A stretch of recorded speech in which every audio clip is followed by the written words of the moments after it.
Welcome back, everybody, to the Get Back Guys podcast. The Get Back Guys. I'm hosting Alex, Nick, Kyle. As always, Nick wasn't sure we were filming, but we got him here. We wrangled him in. It's true. We got this episode is going to be a little different, and it's going to be a little different because I have a lot to say, and I am up and set in the world of football. So what could you possibly be upset about? Everything went well this week. Yeah. I was saying to Kyle what? Everything went well. All we wanted was to keep Aaron in the MVP race. Works. That's looking very likely now. You know, I got a lot to say. We'll talk about the game here. I'm hijacking the app. So I'm just going to get into it. Or I guess real fast, subscribe if you're on the YouTubes and follow on the Spotify's and Apple Music. Follow us on Twitter. Links are around the screen and in the description if you're on audio only. Let's get into it. Philadelphia. I have a lot to say. I said to Kyle off air, I was like, look, we were all in a chat, the boys, fantasy football. Also, your boy, insane comeback to get into the playoffs for fantasy football. I went 5-2 or something like that in the end of the year to get into the playoffs. Let's go. Well done, Alex. Well thank done. you. Yes, Lost a lot of big guys, Saquon, Marlon Mack, real bummers. Anyway, so Philly. So the game went as expected for the most part. I thought I knew the Packers would spank. We were weirdly in it for a good portion of the game. There was a weird little 14-point run out of nowhere. Yeah, that made the game real close. And so I was telling Kyle a little bit, and the Eagles stuff's been developing all day to the point where just an hour ago I was hearing new things and seeing speculation. So we're going to start with the elephant in the room, and that is Mr. Jalen Hurts, second-round pick. Howie Roseman took him. Is starting this week against the Saints. I'm all right with it. He gave us the spark, I guess, against the Packers. I do weirdly think that if Carson Wentz had been in after the touchdown, I think he actually would have been the better choice to go down and to attempt to tie and take the lead in the game there.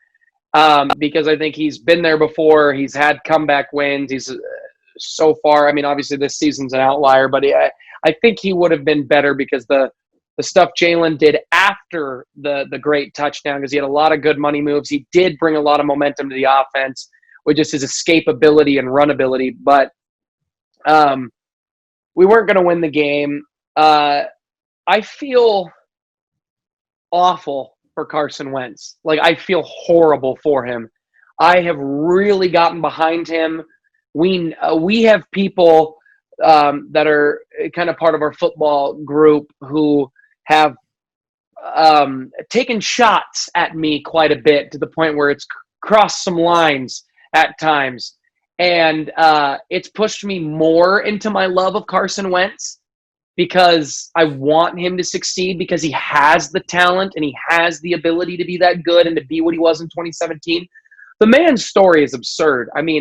Had a pretty good rookie year, showed flashes of what he was going to be. 2017, he is the MVP, really, if he doesn't get hurt. And then he is rushed back from injury to kind of shove the Foles narrative out to the side. He watches his backup win the Super Bowl. He then is rushed back from injury, ends up getting hurt again, then finally goes all 16 games, has an insane December comeback with no one, with a massive amount of injuries, second most injured team in the league or something like that. Nobody's at wide receiver, comes back, gets injured on a cheap shot in the playoffs, and gets a concussion, out for the game. Don't shake your head. It was a cheap shot. It didn't say anything. It was a cheap shot. It was an accident. Dove at the back of the accident. If it was the other way around, you'd lose it. Anyway, and then he finally gets the backing. The team says, look, we have invested in you. We're going to give you this big contract.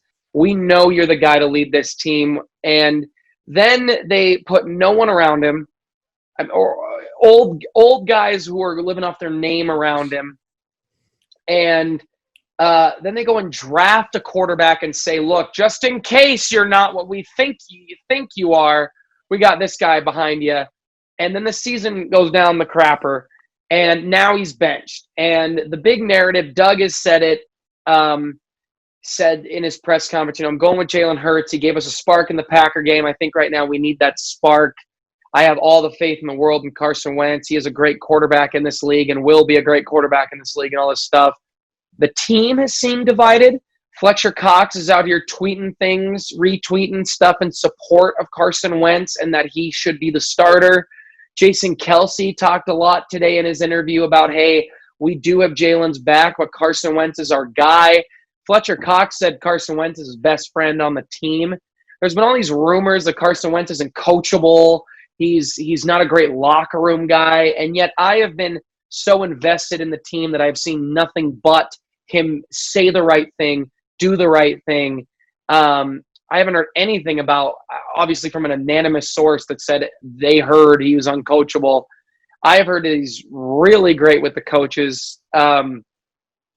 This season has been an enigma of just craziness. There's a lot that goes to it. Jason Kelce said it today and I agree with it quite a bit, where he said, the offense is the problem. He basically said, I understand going for this spark that kind of came in at the end of the Packer game, but the offensive line has had massive injuries. The offense has had massive injuries. We're not running the ball. We're constantly rotating guys, and there's a blame to be put on everyone. Yes, there's a lot of blame on Wentz. He's held on to the ball too long. He's taken a lot of unnecessary sacks. He's not ripping the ball out of his hands. But at the same time, I've watched every game this year, obviously, and guys aren't getting open. It's even some of the passes where Wentz just dials it out quick on his first read, they're not necessarily open. And yes, that could be Wentz is not going through his reads correctly, and he shouldn't make that throw. I think that's maybe half of it. I think there's half that these guys can't separate, and they're not great route runners. And I have so much to say. Oh my gosh. Transitioning, I guess. I feel horrible for Wentz. I want him to succeed. If Hurts balls out and we end up going with him and we move off of Wentz pretty quickly, I would love to see Wentz succeed, whether it's the Colts, the Patriots are rumored, the Jaguars, the Bears.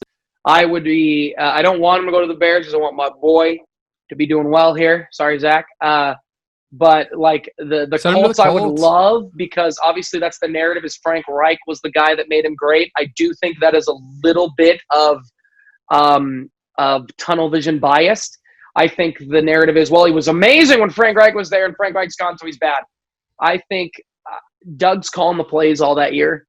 Frank never called any plays. I think a lot of Wentz was making moves, insane moves in that year. Frank was a big part of the reason of his success. He's not the only reason of his success for 2017. I think he can help Wentz get back to that. I think obviously a Bill Belichick can get Wentz back to that. I think Doug could get Wentz back to that. But I just feel bad for him. There was a really sweet video that went out by a kid. I can't remember. He suffers from some severe illnesses. Who tweeted a video and said, Carson Wentz is never going to see this, but he's my hero. He has shown me how to respect, how to be there. He talked about how Wentz, when Jalen Hurts threw that touchdown to Greg Ward and the Packers, he's like, look, Wentz is clapping on the sideline, support his teammates. I'm going to do that because this is my team, but it's what Carson Wentz would do. Wentz retweeted it and said all these kind things. And that's why I just love the guy. I think he's a great teammate. I think he has shown that. I just feel bad for him, and I want to see him succeed with us. If I can't get that, I want him to succeed with another team. I obviously want to win as an Eagle fan, but I think the biggest problem is Howie Roseman. I think Howie Roseman is the biggest. I have thought so much about this. I think Howie Roseman is the biggest sheep in wolves clothing of anyone on the team.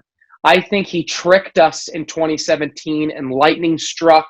The vets were healthy we were down 5 guys. Obviously there were big pieces at the time. Wentz, obviously, like a JP at that time when he was playing very well. But I think Howie is very great with the contracts. I think he is good with understanding the money. I don't think he's good at player talent. He's given way too much to guys that are way too old or constantly hurt. Yes, he's made some good moves since. I'm not going to count the 2017 season because I think it was lightning in a bottle. But since then, Alshon Jeffrey played through a torn rotator cuff all year because he was on a contract year and he knew he had to. And the second he got the contract, he's barely played. And he's been awful. He's the reason we lost the Saints game the year after when Foles threw a dime to him and went right through his hands for a pick. He dropped the ball on a little back shoulder, but that hits you in the hands as a receiver. You got to catch it. Deshaun Jackson, I still don't hate the signing because I love him, but he shouldn't be your big focal point. Deshaun Jackson's going to be the thing we need to really get going on offense. He hasn't had a Pro Bowl draft pick since like 2013. Like the Lions have had more than that. That's insane. I think he is the biggest issue. I don't think it's Doug. I think Howie he's a little reactionary. He's like, well, Wentz has been hurt so often, we have to go get a quarterback. And Jalen Hurts is pretty decent. Let's go get him. And we need speed.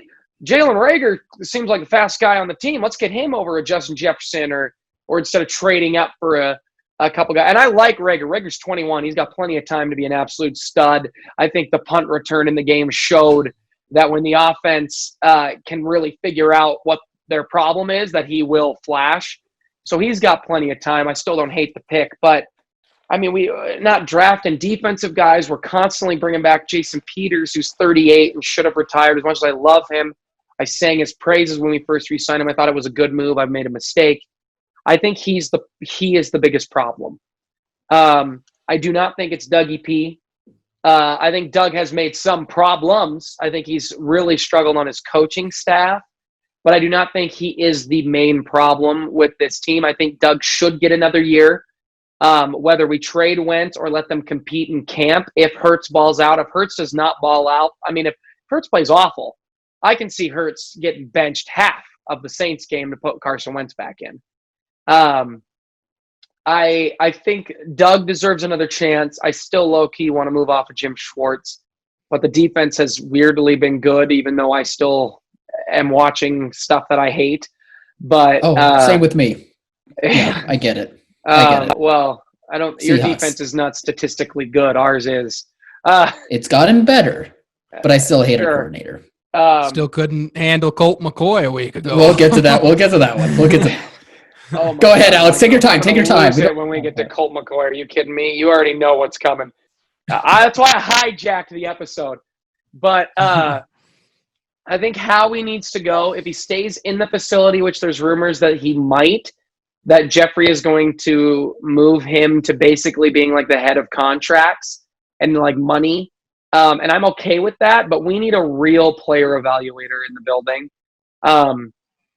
And we need it. We need a real guy who understands how to build a roster. And I'm a little bummed because I really like Joe Douglas, and I think he's going to do some great things for the next 5 years, 5-10 years with the Jets. Obviously, they're horrible this year, but we got there late for them. Yeah. And I think to me, it's like, man, that 2017 season, how much of that influence was Joe Douglas? Like, how much of these moves where we weren't as bad as we are this year was Joe Douglas and how we just kind of handled the money? And Doug, I think, should stay. I do think the Hurts move is to hopefully save his job. There's a lot of rumors right now that it is also to save Howie's job, where if Hurts balls out, he can say, well, I drafted him in the second round and look what happened. And I think Jeffrey Lurie, though, is smarter than that to be like, dude, get out of here. You're grasping at straws. I want to move on from Howie Roseman, which is insane because for the last 3 years I have been praising him. I mean, everyone has. He's been considered a top 3 GM because of the moves he's made. We've looked amazing on paper, but this season this podcast we said that. Yeah, this season has shown that he has been lucky in that 2017 season. I think Doug has bailed him out, but the injuries have gone way, way up. That needs to be – there's just a lot around this team. If Jalen Hurts balls out, I'm happy for him. I am very sad for Wentz. Obviously, I want to win. He brought a spark to the offense, but we have a lot of guys we got to move off on. Alshon Jeffrey needs to go. It sounds like Zach Ertz will go. I think that depends on if Howie is there. I think if another GM comes in, he goes, nah, we're not moving off of Zach Ertz. Yeah, I think that's smart. There's a lot of guys that need to go. Wentz might go. JP needs to go. Jason Kelsey, as much as I love him, might end up leaving. Some of these O-linemen might end up leaving. The D-line, Vinny Curry needs to get the heck out of there. Brandon Graham and Fletch will stay. But we need to start building something that's a little bit better. And I think the smart move by Jeffrey is say, look, Doug, I'm going to give you another year. I'm moving off of Howie. Who do you think would be a great GM? I want your input. I don't want Doug making the call. I want Doug's input, though. I think a smart owner gets the input of the people around him. And I think he should at least get the input for who Doug thinks would be a good choice. There's some names some beat writers have thrown around. And I think Jeffrey then needs to bring in a new GM and give this one more shot. Assuming Hurts plays well enough, I think you let them compete in camp as long as Wentz is down. If Wentz is demanding a trade out, you got to get him out of there unless he says get Hurts out of here. But I don't think Wentz is that guy. I think competing is the way to go. I think Wentz is the better quarterback than Jalen Hurts. Obviously, I've seen Jalen play a little bit in college. As not a massive college fan, I've seen him play obviously just barely anything in the Packers game, which he had one really good drive, a great drive, and then an drive. So there's a lot to see. I think that's another reason too. They also right now they have the 6th pick in the draft. You got to find out what you got with Jalen Hurts, because if they do bring in a new head coach and a new regime, I like the Kyler Murray motto. If you really think if you get a new head coach who says, look, I want Trevor Lawrence, is it Justin Fields is the other guy, the really good quarterback? If they say no, let me tell you, I will ball out with these guys and we can get one of them. Then you move off of Wentz and Hurts. I'm okay with that move because I trust Jeffrey Lurie. He obviously brought in Andy Reid, Buddy Ryan back in the day. I mean, the guy knows how to bring in real talent. We've been a really great historic franchise. Obviously, we've only had the one Super Bowl. But with being a team that hadn't won a Super Bowl until 3 years ago, we have been pretty good for most of our time as a franchise. So I feel a lot of emotions. I feel like Doug has split the locker room because all the vets are coming out pretty much backing up Wentz, and all of the rookies for the most part are like, yeah, Hurts pretty good. Yeah, all the second string wide receivers and running backs who are doing reps with them are saying that. But I wish Wentz, that's what I want to end on here for my long monologue. I wish Wentz the best with whatever happens. I love the guy. I think he is a legit just stand-up guy for the fact that he is clapping when the backup comes in and he's with the team. He is involved. I think a lot of guys would quiver and argue and demand things, and I like when my quarterback is not like that and he can kind of stand up for stuff.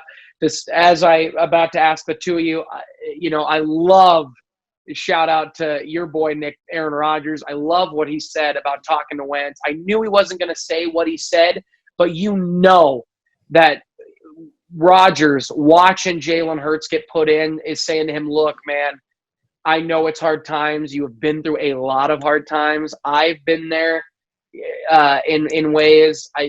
Sitting behind Favre forever. He's had injuries. I think he says, look, it's going to work out. Do not give up. Have faith, whether it's with the Eagles or not. And I loved that. I love the image of them talking because I think even with Wentz to his back to Rodgers, I think you can tell that he is really listening and Rodgers is speaking some serious truth. Every time I watch Rodgers in an interview, I fall in love with him more. And I'm so glad for my boy over there because Rodgers is Kurt Warner has always been my favorite backup, or not backup, but my favorite non-Eagles QB. To the point where back in the day when we were getting into football a little bit, like I was kind of thinking maybe this Cardinals team, is the team I want to go with because I was really loving Kurt. But Aaron Rodgers might be that number 2 for me as a non-Eagle. I just love him. I think he and Wentz are very similar guys. I've said that for a long time. Obviously, Rodgers has not had the drop-off of Carson Wentz has had. But we've also never seen Rodgers with that massive amount of injuries back to back to back for himself and the team. So we have seen Rodgers dial it up, though, to no names. And we've seen Wentz do that before. So I'm for that. But what do you guys have any thoughts on the Eagles as I wrap up my 80-minute monologue? Anything I've said? Yeah. I know, Nick, you talked a lot about Jalen Hurts. You thought he should be coming in more. What do you think about everything? Yeah, I think it's pretty interesting. It's funny that Jalen Hurts is also gone through what Carson Wentz is going through. In the national championship game, he gets benched at halftime for Tua. And for him to recover and go to a different school and be second in Heisman only to Joe Burrow's historic season. I think Jalen Hurts has potential to be a pretty good quarterback. I think he looked really good. He had obviously that really impressive throw on the sideline, and he played like a second-round pick rookie, pretty good, showed some flashes, but, it's his first couple of drives that he's held the offense, so I'm curious to see how he plays against really good Saints defense. And he's more mobile. He moved on a horrible offensive line. Wentz it gives you 52 times. And that's another thing I was thinking about last week when I said I thought when Hurts should maybe start, because you can roll out Hurts a little bit better than you can with Wentz. You can move the pocket just a little bit more because he's so young and he's so athletic that you might be able to cover up some of the issues with the offensive line. And so I'm curious to see how he plays. Obviously, I feel bad for Wentz. He's incredibly talented, and but one of my big takeaways from this entire situation is the idea that has kind of gone around the league for a handful of years, but no team has had the courage to do it yet. And it's draft a quarterback. You surround them with a lot of talent. You have a lot of success with them. And you know that they're pretty good. Jared Goff, right? He's a pretty good quarterback. He's had some down moments and some up moments. If you put him on a team with not, Sean McVay and this great core, he's probably a back half kind of quarterback. With this core, he can play pretty well. Carson Wentz, Dak Prescott is in that same realm. But do you move off of a quarterback and not give them the big contract and draft a new quarterback so you can just always supply your team with a ton of talent? Always have a quarterback on a rookie contract until you find an MVP caliber quarterback. A Patty, a Deshaun Watson, Russell Wilson, these type of guys. Wentz was an MVP guy. It's true, but the one really interesting thing about it is, Wentz obviously should have, very well could have an MVP for 2017, but then the next 2 years in 2018 and 2019, which is a decent sample, he was really good, but he was not on that same level. And so when you give him a contract like that, where you're paying him that much, you're basically saying the only way that this contract is going to be completely 100% worth it is if he gets back to that MVP level, because all of a sudden we're not going to be able to pay, put around a ton of wide receivers for this guy, and they probably could have done a better job than they did. And obviously injuries plays part in it. And I don't want to, real quick, I don't want to say that I was all for the Carson Wentz signing when it happened.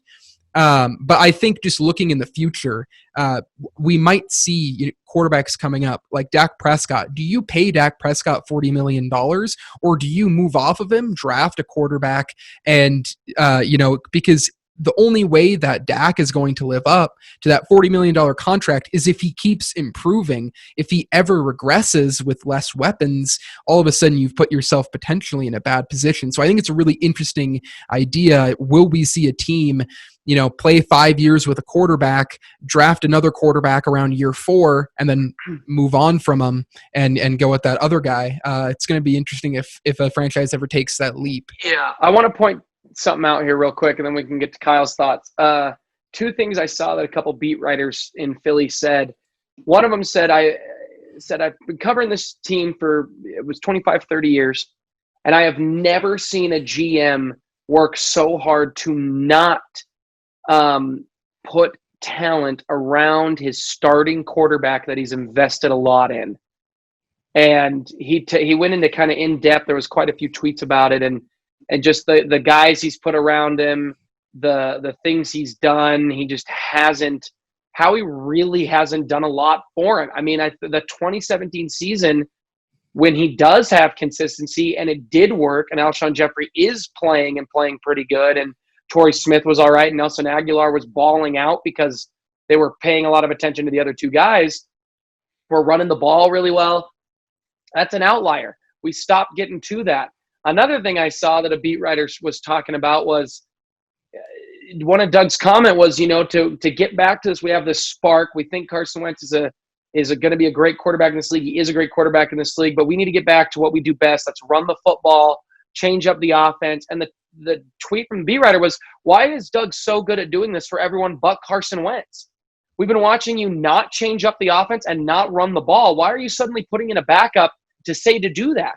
Because if all of a sudden you start winning, people are going to say, well, it's because you change up the offense, ran the ball, and it's because of Jalen Hurts. But we're not running the ball with Carson Wentz. We're not changing up the offense with Carson Wentz. So what's the problem been this year where you're not changing up the offense for him? The RPOs have gone down significantly. They love to run 12-man. With Ertz being hurt, that really put a damper on what Doug felt he could do, apparently.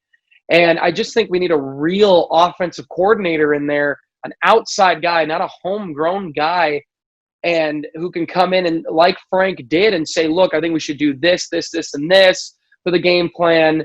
It brings an outside perspective, and I just agree with those thoughts from some of those beat writers. Is just how he hasn't really surrounded him with anything, and he hasn't.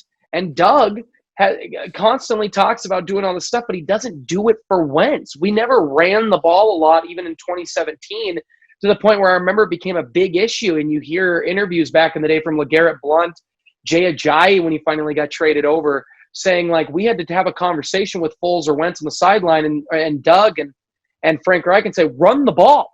Like, we need to run the ball. We're passing. It's not working. Let's run the football.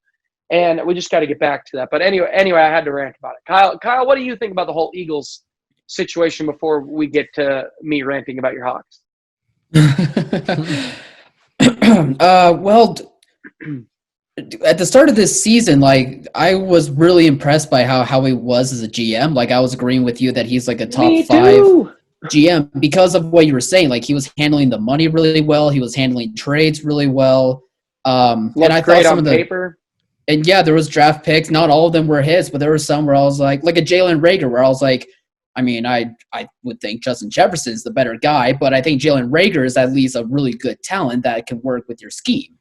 But I think this season really did show when it comes to Howie that 2017 was lightning in a bottle, and sometimes that works, and sometimes it just happens to people. But you got to be able to capitalize and go off of that and keep showing how good you are as a GM. And I'm with you where I don't think Howie is as good of a GM as we thought anymore, and I wouldn't be shocked if he is fired after this season. I do think Doug Peterson could be in the hot seat as well. I'm a little bit confused as to why you do think Doug has more of a chance to stay as compared to Howie. I'm curious if you can delve into that a bit more. But when it comes to Doug, again, like 2017, lightning in a bottle, like he was great. But I don't know, since 2018, since seeing him put back in Carson Wentz, like his play calling was just so confusing to me. I mean, granted, injuries played a role. Howie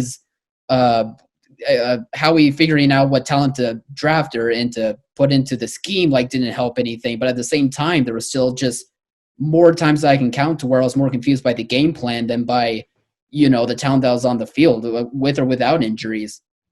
And I'm sure that Doug is like a great leader, but I don't know if he's also, or I do know that he's not at least the play caller. Like, that should not be his duty. He should be more head coach and more of rounding the troops, and they need to find a guy. So if they do keep Doug for one more year, like, he just has to take a back seat to that. Let me mention the play calling too, because I forgot about it, and I'll answer your question here. Doug deserves a chance because his play calling has only gotten this ridiculous this year. I mean, his play calling, his leadership is the reason a big reason I think Wentz is able to come back with nobodies last year to sneak into the playoffs. Not a great record, but to get into the playoffs. The year before that, still dealing with injuries with the quarterback position and still managing to have a pretty good season. And then obviously 2017. Apparently, according to reports, Doug has not been calling the plays all year. And that makes me incredibly mad because of the rumor, apparently the entire second half of the Seattle game against you, our passing game coordinator called the entire second half. And we looked just as bad. And apparently 2-minute drills have gone to some other coordinators. And that's actually what it's been all year, is that Doug has given his influence on plays, but he has not actually been the one to call the plays all year. And that makes me upset because now I don't know who to blame. I would rather Doug say, no, for the rest of the season, I'm going to call every play, because then I want to see if it is Doug. I want to see if it is him. The injuries also play a massive part. We have had almost a historic offensive line issue. I mean, the fact we have rotated 11 times in 12 games, something like that, or 10 and 11. I can't remember what week we're in. It's how bad of a blur. 10 and 11. We've had only the same offensive line play once from the week before. That's horrible. And you can't expect guys to be on the same rhythm and the same connection that they have with each other if you're constantly switching it up. And the wide receivers, I mean, you're going from Travis Fungal to Greg Ward, and I like Greg Ward and I like Fungi, but you're doing that, and then all of a sudden Alshon Jeffrey is going to play 3 games. Then all of a sudden Deshaun Jackson is going to suddenly be back, and he's going to play 2. And Wentz he's got chemistry. He doesn't have chemistry, and he's playing with guys he didn't before. I really don't blame Doug. I think it's too hard to blame a coach with too many mysteries around that.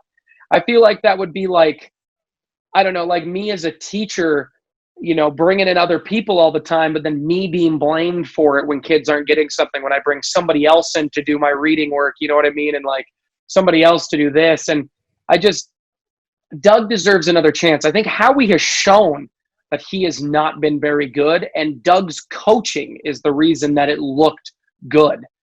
That 2017 was lightning in a bottle, but the years prior was the coaching and the play on the field that won the game, the enough games to get into the playoffs, the 9-7 to sneak in December last year. That's the coaching, and that's the ability of a Wentz and some of these guys and the things he did. So that's why I think Doug deserves another serious shot. There's rumors too that Jeffrey does not want to fire Doug because he thinks Doug will be snatched up immediately by other teams because other teams value him as a head coach very highly for what he has done. I think Howie will be snatched too.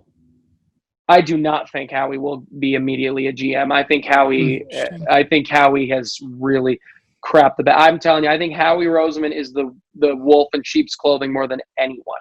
And I think guys who get football get that. Howie never played football, really. Howie is a numbers guy. And I think Doug played football. I think he gets it. Joe Douglas played football. He gets players. And I think you need more of a guy like that than necessarily just a numbers guy. I honestly think Howie is going to be moved. I think he loves Philly. He's been a homegrown guy. I think he'll be moved in the office again like he did with Chip. I think he'll be moved to like a president or spot. It'll be a promotion for him. And I think Jeffrey wants him. And the reports are that Jeffrey Lurie has a great relationship with both of them, that he's not necessarily like pissed where Chip Kelly, it's like, no, I'm going to fire you right now because I hate you so much. It's more of like your buddy who is struggling and you're trying to figure out the best way to help him as the guy who happens to be in charge. I feel like there might be like a benefit because so much has gone wrong. It's like Carson Wentz just has played so uncharacteristically bad. You've had such bad injuries the last couple of years that it feels more like a trend than, just the randomness of injuries, something that happened a lot at the end of Mike McCarthy's tenure in Green Bay. And then, you have, I just feel like the 2017 season is so connected to this staff that you have right now that it almost might help to just clear house. And then you can bring someone in who can just completely reevaluate something outside of the lens of, I won a Super Bowl with this team versus let's see who's talented, who's not. How can we make this work? Is it Carson Wentz? Is it Jalen Hurts? Do we just move off of both of them and completely restart? Because obviously when you're playing in the worst division we've seen in years and you still, can't, you're what, 3-9 and all have new head coaches, and we have won 3 games. We should have been the clear front runner. There's something not going obviously very good, and it seems like it's at every aspect of, from the players on the field having a lot of regression to the coaches not getting it done to management, and I feel like a clear the house could maybe be the solution. So the clearinghouse, I'm not opposed to it all. If they clear house, and you look at the Browns. The Browns have cleared house over and over and over, and they finally said, look, we're clearing house. We thought it was Freddie. It's not Freddie. We're going to bring in this younger guy, making the Vikings look pretty good. And now they're balling. I mean, the guys, they got 9 wins. I mean, they're having a great time, and I'm okay with that. I think if we do not clear house, I would keep Doug and Deuce, and that's it. I think Deuce is a hell of a running backs coach. I think the man knows how to coach players. Honestly, if anybody should have actually been given offensive coordinator full duties, it should have been him if it was going to be homegrown. But I think the biggest problem is homegrown. And you brought up, so tied to the 2017 season.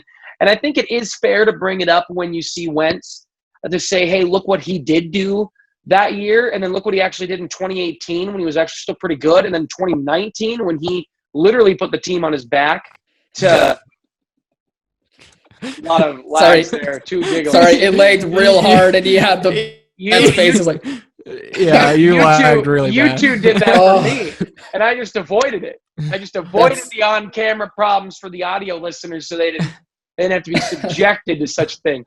What was the last thing you heard me say? We heard you. You were just paused, but I was laughing. I don't know you what guys you were said. frozen too, but that was great. I think we need outside guys to come in, a real offensive coordinator to come in and help. It's been too many homegrown guys. I get Doug was a homegrown guy, but it doesn't always work. Why is it still Nick, funny? stop. Am I still doing I don't it? know. No, I looked at Nick. You also laughed with a face. funny face. Like, I'm trying to talk about how horrible the Eagles are, and you guys are goofing off. This is the worst time for this to happen. Okay. all right. We're good. I'm going to mute you both. I feel like the only person who should be allowed to speak is the guy who has just the best team these days. After this week, I don't Sounds like blame you're you. a I just kidding. Talk away. Yeah, I know. It's true. The Chiefs are good. We're going to get to you. Firing everybody I'm okay with. Moving off of Howie I'm okay with. There's a lot that's going to happen this offseason, which, it can be a bit exciting because I do like the team to see where we're going. I'm over it. I'm over you giggling. I'm over sorry. you giggling. I'm trying to talk. I need to stop looking at Nick. Forever on this show to talk about the Eagles. I've been waiting a couple days, building up my thoughts, thinking of how to articulate them. You're just making it funnier. One lag, and you 2 lose it. You lagged for me as well. I don't understand. You've also made funny faces. What's going on here? It was your face, and it was I don't know. I keep looking at Nick, and he keeps chuckling. I don't know. I think I'm good now. We're dialed. Any more All right. thoughts? The Eagles should clear house. Eagles? Clear house. Kyle, do you have any more thoughts on the Eagles? Oh, you did say my name. Okay. No, I'm in the same camp as you. I feel bad because I do really believe in this team. Like, I do like the guys that they have. I do like how Howie was able to, work really well with the cap space and be able to get guys that could make you contenders. But, just with such a huge amount of reasons, everything just kind of collapsed within itself. And I think it also kind of exposed Howie as a GM. So I understand where you're coming from, where it is maybe promoting him somewhere else or getting rid of him and figuring out a new coaching tree. Sunday's going to be interesting. See how Jalen balls out, because if he really does play bad, I think Wentz does come in. But if he plays ends up good, balling, Well, Wentz I'm okay is with in a different balling. city. I just want to win. Yeah. Like, give me a baller any day of the week. You know, I always will love Wentz. I feel bad. I feel very bad, like depressed for the man. I loved what that kid sent out on that video. I retweeted it. Follow me on Twitter at MovieMealOut. But I loved it. So we're just gonna end the show. No, I'm kidding. Well, I think we should at least get to your guys' teams. We'll go with Nick first because I feel like the Hawks are gonna cause some conversation. And I don't think Nick is going to be out here bragging too long about spanking me. So, Nick, how do you feel? No. Don't even talk about it. How do you feel going into this week? Who you playing? Well, there is one thing I want to mention first. And all I want to mention is Aaron, PFF gave Aaron a 96.1 or 96.7 grade for that game. And that was the second highest single graded game for a quarterback they've given out ever since 2006 when they started. Cool. So it's just got me hyped. Obviously, he hit 400 and threw cool. his 200th touchdown pass to Devontae Adams, and it was Devontae's first touchdown catch, and then his 400th to Devontae again. And yeah, so we play the Lions this week. Obviously, they're 5-7. Yeah, we should be able to handle them. We are on the road, so we're in Detroit, and the Lions games though have been pretty close over the last couple of years, closer than they really should be. And they are still fighting for a playoff spot. They're 5-7, and the Vikings are 6-6. So it's not like they're way out of the possibility for, I'm sure, how they're thinking. And all division games are close, so I'm still thinking we're going to win, and Aaron should light them up. But you never know with division games. Obviously, we lost to the Vikings earlier this year, and ever since then, they've kind of gone on a run. So we should be able to take care of business. So the big thing is just staying healthy. Everyone's this is the healthiest we've been all year. Devontae and the whole offense with Lazard coming back is big time for the Packers, and we should be able to roll this week. I'll be excited to watch you guys in the playoffs. It's one of the few fun things. I mean, obviously you want your team to get in there, but when they don't, it's nice to take the pressure off of, as a big football fan, and to watch teams you do like play. So watching you in the playoffs is gonna be a good time. Yeah, I think we have a great chance to go to the Super Bowl, especially if we're able. If we went out and the Saints lose one game, we'll be the 1 seed, and that'll put maybe us. Jalen Hurts will do it for you. That'd be incredible. Put us in a great position to go to the Super Bowl. I hope Jalen Hurts plays the whole game, but Wentz gets brought in for like a snap or two, like maybe just an option play, and then like a quick 5-yard out, and then a sack. I think they'll never see it coming. I think that'd be a good time. They'll never see it coming. Kyle, Nick, talk to us more about Devontae Adams. Let's talk to you. He's elite. We can talk about Aaron Jones more. We can talk about anyone else on your team. Let's talk about the Hawks, Kyle. How did you feel the game against Eli Manning? Oh, he's not there anymore. Oh, Danny Dimes. Oh, Danny Dimes didn't play? Oh, Colt McCoy. Saquon Colt McCoy ran everywhere. Oh, wait, Saquon wasn't there. But they had Victor Cruz. They got Odell. Oh, wait, they're gone. The who'd you lose to? Mario Manningham's still there? Making some helmet catches? Yeah. How do you feel about the game? That was Plex. I don't know. The Giants deserve the win. The Giants deserve the win. Out of here. No, they deserve the win. Yes, Kyle, any team that wins deserves to win. We played like crap. That's what it comes down to. We played like crap in this game. Normally when it comes to the losses, I come onto the podcast and explain, ways that we could have won or ways that would have changed the outcome of the game. This one, there's nothing to it. We did not play well, and we lost poorly. That Giants defense is very underrated. I was very impressed looking at them for the first time, really as a unit on, live. I've only been seeing stats and highlights. We beat them. That fair enough. Lost. You figured it out. Guy, what are you doing to me? I'm trying to get one win all year. What are you doing to me? Sorry. Talking, Kyle. No, that unit is really good, and I was really impressed. I feel like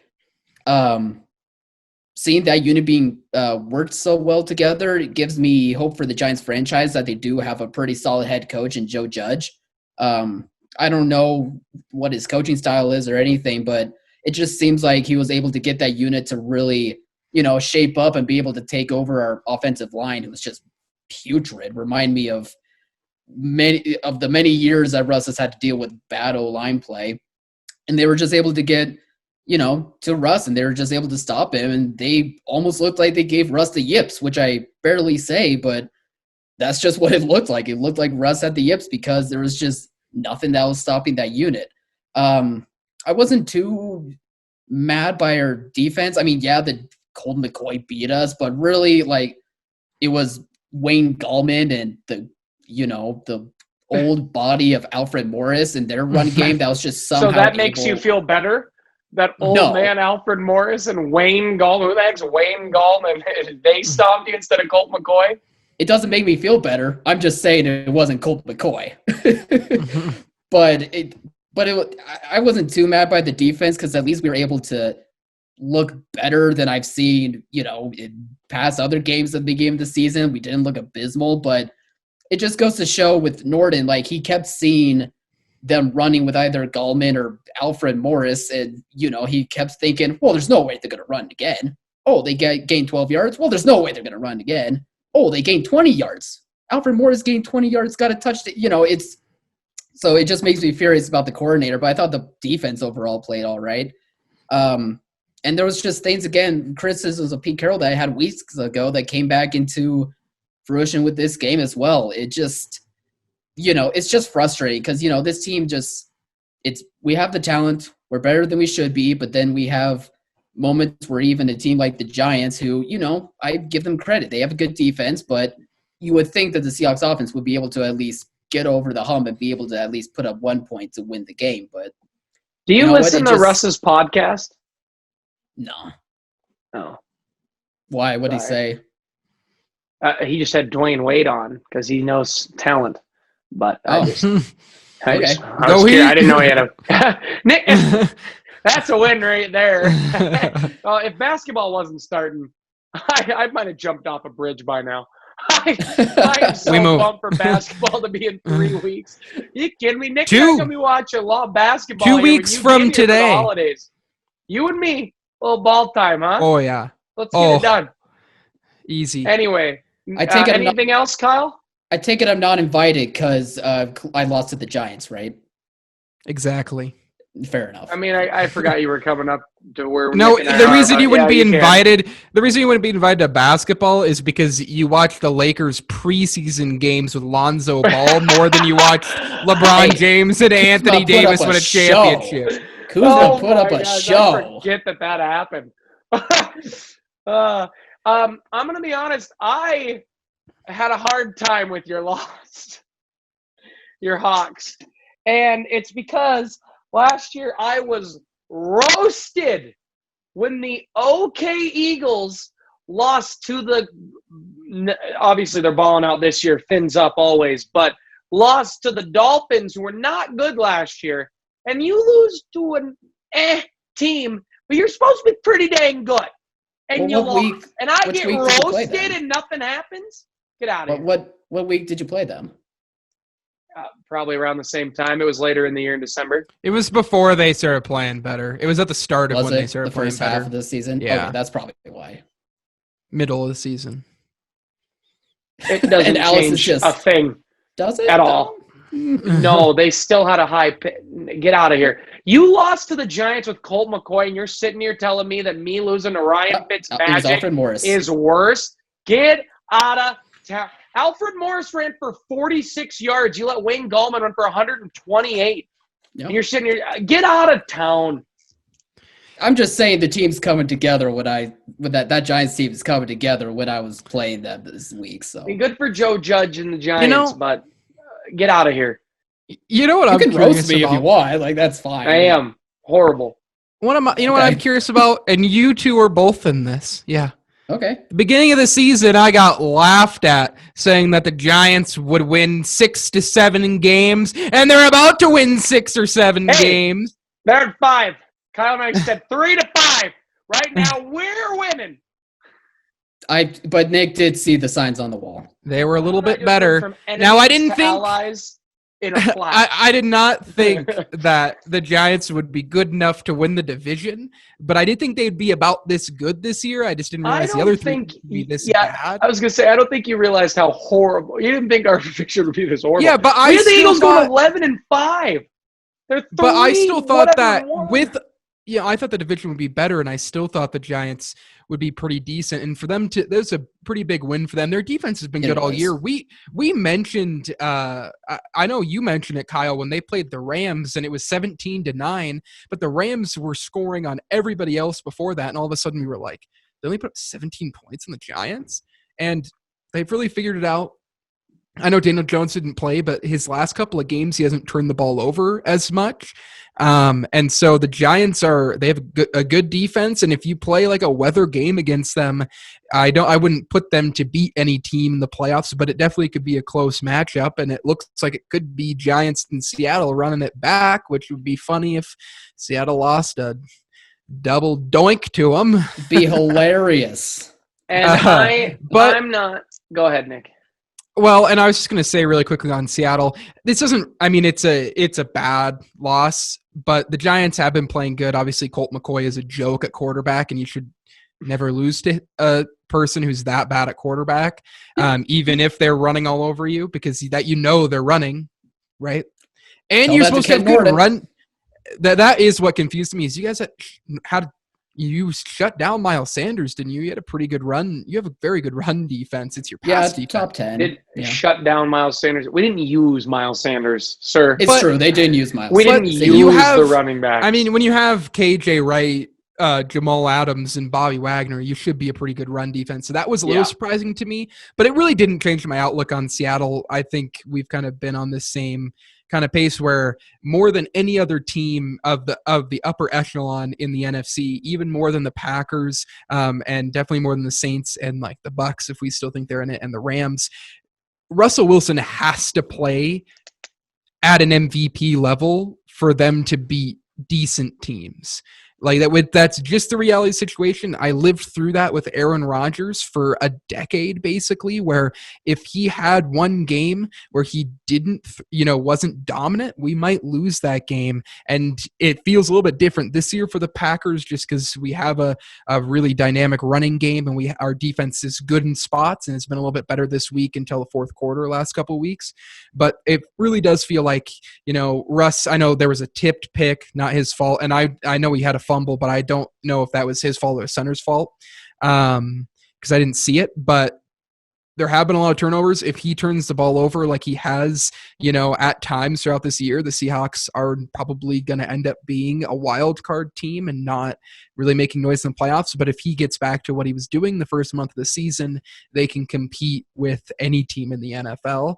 I just don't know if he's going to be able to do that for 3 or 4 straight probably 3 straight games in the postseason, in tough weather games against the best teams in the NFL.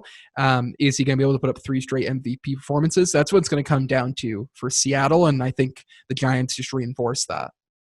Yeah, for sure. And I think teams, after watching, play the defenses of the Eagles and the Giants, I think they're just going to copy what they do. And I think unless if our offense changes some things a bit, and if Russ can figure out why he's kind of in a slump for how good he is kind of in a slump right now. Unless if they don't figure that out, I think defenses can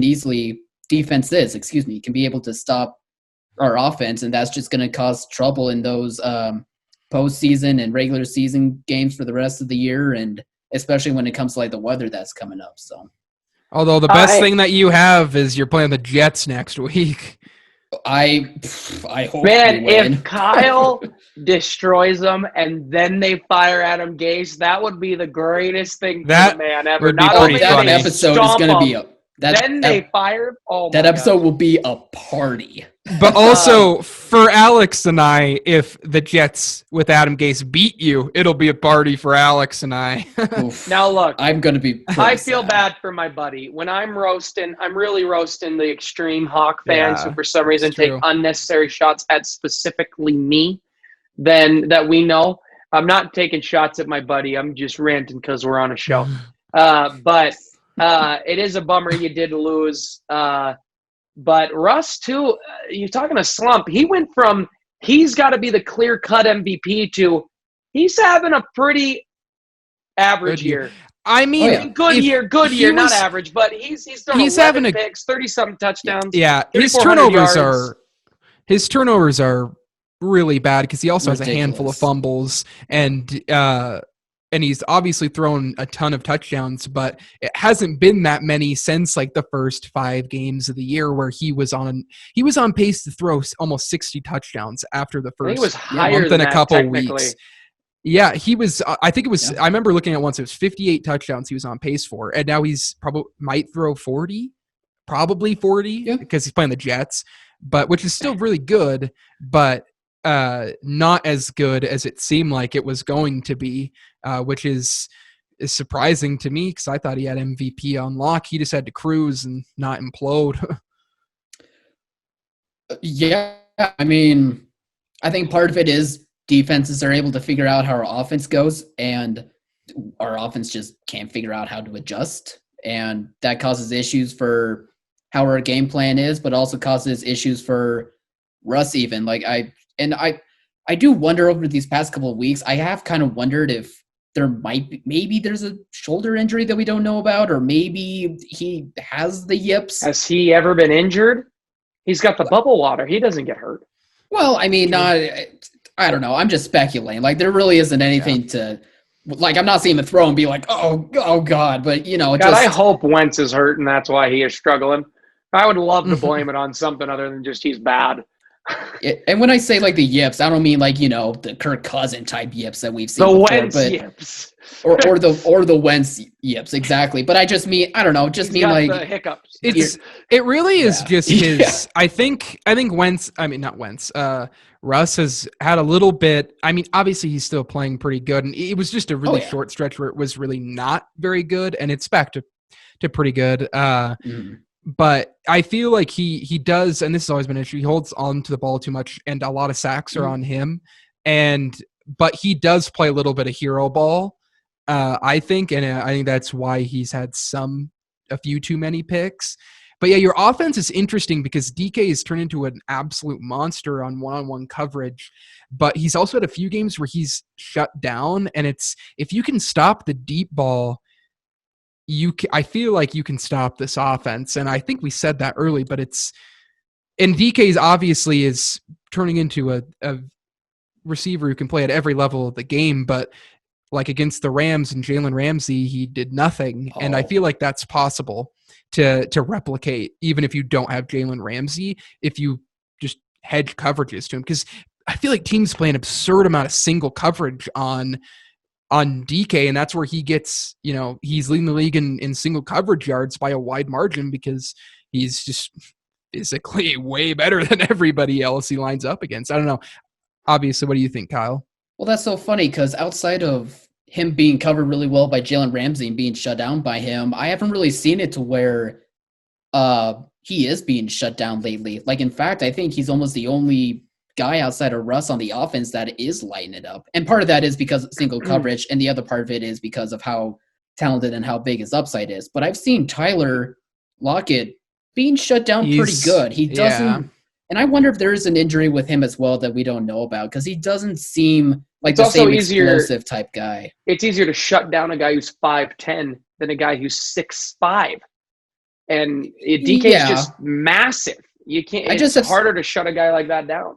Sure. I just have been so used to seeing Tyler being able to escape and get out into the open space and just make some crazy one-on-one catches that seeing him being shut down and not being used much in the offense is just so unusual to me. Yeah. That I almost wonder if part of it is injury. But anyway, that's to wrap up everything. This is the game, the Seahawks game, where I finally decided to never be surprised anymore when it comes to Seahawk football. DK has been shut down by in 3 games by one team, and then the same team twice. Arizona has him, and the Rams have him. Every other game, he's been 80 or above. That adds up. But the Rams held him to 28 yards. The Arizona Cardinals held him to 23 and 46. and he got 1 touchdown in all those games. So those are the teams that have been able to figure him out. I feel like it's really. I just think the deep ball. If you're willing to give up some run plays to Chris Carson and Carlos Hyde, and you're just going to say, we're not going to get beat deep. We're not going to let DK go one-on-one. We're going to put our best, our fastest corner on Tyler to stay with him, and then maybe try to put a spy on Russ. The issue is there's not that mid game, right? Yeah. But it's been like that for years though, where it doesn't feel like you guys have that mid game to really carve up a defense. Josh Gordon though. That man is going to get one big slant. Yeah, he's going to get a big slant, take it 80 yards to the house, and every Hawk fan's going to lose it. I do. Yeah. It's true though. I do think having Josh Gordon in there, it could help. I mean, I don't know how long it'll last. It's not going to hurt. I mean, I'm with you. It could. I like to poke fun at it, but it actually could be a big time move. And Rashad Penny is coming back. Just keeping things consistent. Oh yeah. Rashad Penny, forgot about him. I almost did too, but he should be coming back this next week. So maybe our run game will be, our run game might be a little bit more dynamic. Might help open things up. We'll see. All right. Well, I think for the Get Back guys, we're going to call it there. We've gone nuts on Eagles, talked good about Hawks, mainly Eagles, but that's what matters. Sorry if we didn't talk about your team, fans. This is about us. These are your teams. This is our show. We're the Get Back guys. Just say for those who tune in, maybe there's a Chargers fan that's like, talk to me about the Chargers, and that they got blown out, so never mind. They don't want to hear about it. Yeah, hey fans, if you the two of you that watch, if you wanted to talk about something else, you got to get us back, but you didn't get us back, huh? We're the Get Back guys. You got to get us back. We got so many penalties on this play. We were running on the sideline. Sports. All right, guys. Remember to like, subscribe, share on all that stuff. Check us out on those platforms. For the Get Back guys, we are out. We will see you next week. Later. See ya. Audio